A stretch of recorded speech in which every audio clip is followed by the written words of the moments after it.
Ethi mar pe karlane, tan ki dard na aya.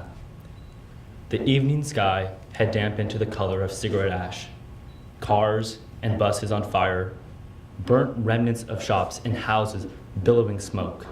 Piles of rubble and heaps of ashes filled the streets set aflame by cans of kerosene oil.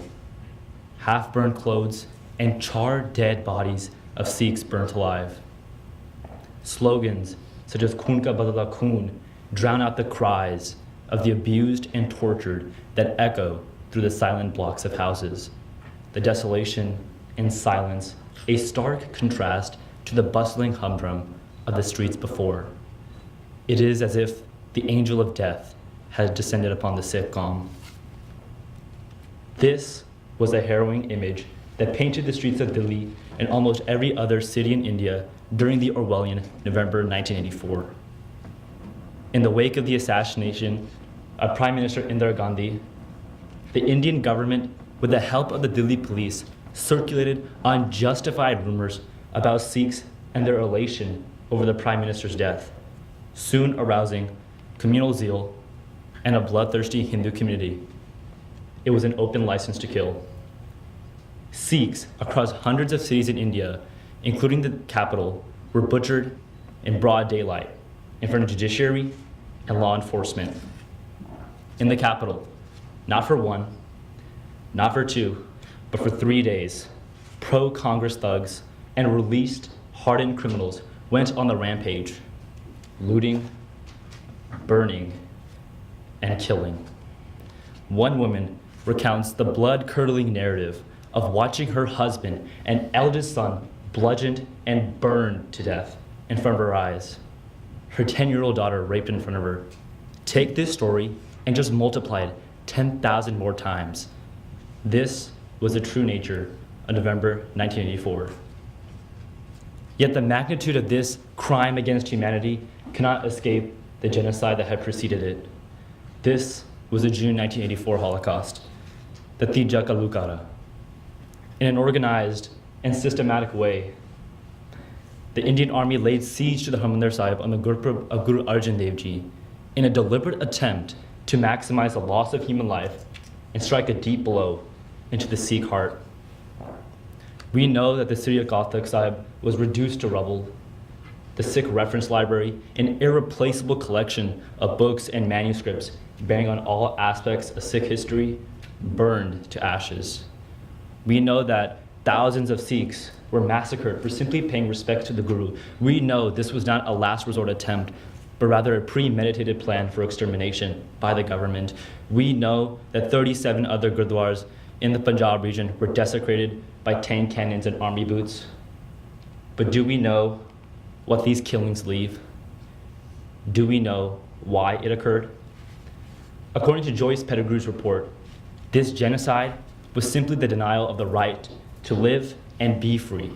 Humans wiped out of existence for simply holding the values of autonomy and character, for identifying as a Sikh. It was an elaborate plan of extermination for not holding the fascist ideologies that the government promotes. It is the same frame of mind that inspires medieval tyrants such as Aurangzeb and his modern manifestation, Hitler, to control the destinies of the masses perceived to be alien. And knowing the logic of such entrenched ideologies, it spares none. Even to a larger extent in time, the heartland of the Sikh community, Punjab, has been dismantled by the government on the prowl to annihilate it completely. 1947, Punjab is fragmented into Pakistan and India by Radcliffe, chairman of the British Border Commission, in a few hasty days in Delhi, without any consideration of the plight of the Sikhs. A majority of Sikh lands are robbed by Pakistan. 1952, Article 25 of the Indian Constitution declares that Sikhism is part of the overall Hindu religion, a sheer act of betrayal and an attempt to dilute the Sikh consciousness. 1966, India carves Punjab into 3 states, Himachal Pradesh, Haryana, and now a truncated Punjab, a former shell of itself. 1983, we have water, canal, and electricity problems that are introduced by the government, who unlawfully distributes Punjab's pani to other neighboring states without any due compensation, essentially siphoning Punjab's lifeline. And then we have 1984, and the following decade in the 90s, we have Avtar Singh, Surinder Singh Sodhis, Jaswant Singh Khalra, all victims of a system who conceals its ills and silences a goonj of rebellion. And then 2000 and onwards, the government proliferation of drugs, air, water, and soil pollution, the spread of cancer, and the epidemic of farmer suicide today. Punjab has become a silent killing field. Every day of existence since 1947 has been a battle experience of Saragari for the Sikhs. Its consequences have erected a stranglehold on the Sikh psyche. A community torn by these events, unsupported, unheard, and disserviced.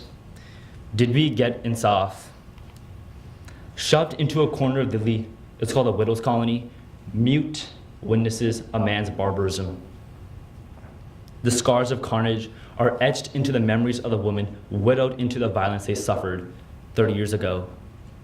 And 3 decades have gone by, and they still struggle to rebuild their shattered lives and await justice. We don't realize that we've engendered a community that should have never existed. However, it exists today. Even Professor Gurtej Singh claims, quote, "The general Sikh masses cannot escape responsibility for what is happening. Their apathy must also take the blame. We are oblivious. We have become desensitized to the magnitude of the genocide as mere statistics. We have become desensitized to the Beadbi of Rishabh Guru in present-day Punjab. We have failed to notice the impact it has had on us as a Qawm." And then we ask, what are the other consequences? The Sikh community has been weakened by the caprices of the Indian system. The Sikh nation and other institutions, such as the Dandami Taksal, has fell to the corrupt leadership of men whose utter lack of understanding of Sikh history and polity taint the character of the Khalsa Panth, and now they have become an inseparable part of the evil that exists in the Indian government. Sikh boys are disappearing to labels of gangsters or consumed by the flood of drugs and alcohol that drown each village. Sikh girls are unborn at prodigious rates. We have more ideologically motivated political parties sprouting and emerging to carry on the destruction of the Sikhs. And what do? This shaken tree of the Sikh world has lost some of its roots, but in the process, we have gained new and stronger roots. We have not forgotten this sordid chapter of our lives. Have grown stronger. Sikh poets, Sikh authors, Sikh scholars, and activists have ventured into the true nature of the true crime to fight for our civil rights as a Qawm. We have realized that conventional weapons of usual war do not help us now. And because of this, we have created new weapons. We have our will, we have our pride, and we have our voice in consonance with modern sensibilities to carry on the duty of the Khalsa to pick up the gauntlet. Voices of the victims of '84 are consigned to the pages of history, and it is up to us to give them that voice. It is when we forget to recount the narratives of our past and let them fade, then we indeed do realize how things fall apart. We are one and one united Panth. In this unity lies our strength to create fear in the minds of those who thrive on oppressing and subjugating others. Is it a time to confront these uncomfortable questions at our gurdwaras? A time to engage with our Sangat? A time to reflect together on these atrocities as one Panth? Kahu Godith ne Nahe Pe Marnath An.